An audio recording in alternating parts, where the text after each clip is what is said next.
again. We actually advocated for the actions we took in Libya and urged that Gaddafi be taken out after actually doing some business with him one time.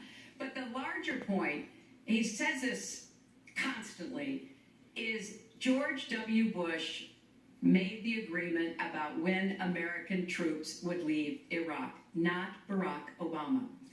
And the only way that American troops could have stayed in Iraq is to get an agreement from the then Iraqi government that would have protected our troops. And the Iraqi government would not give that. But let's talk about the question you asked, Lester. The question you asked is, what do we do here in the United States? That's the most important part of this. How do we prevent attacks? How do we protect our people? And I think we've got to have an intelligence surge where we are looking for every scrap of information.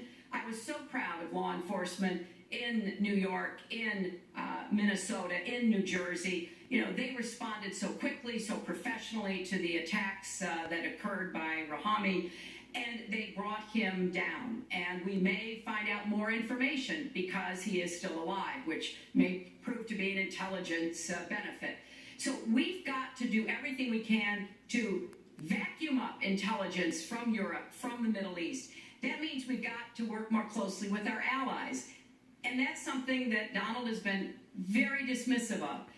We're working with NATO, the longest military alliance in the history of the world, to really turn our attention to terrorism. We're working with our friends in the Middle East, many of which, as you know, are Muslim-majority nations.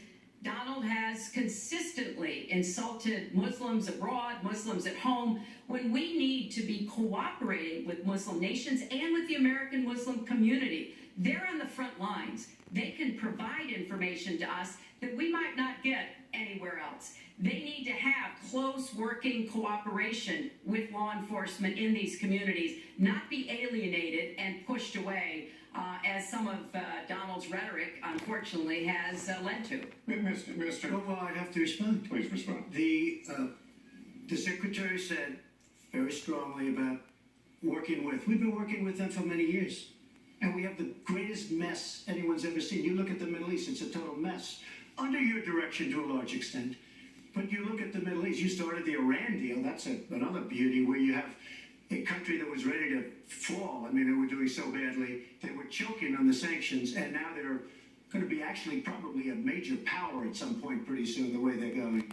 But when you look at NATO, I was asked on a major show, what do you think of NATO? And they have to understand I'm a business person. I did really well, but I have common sense.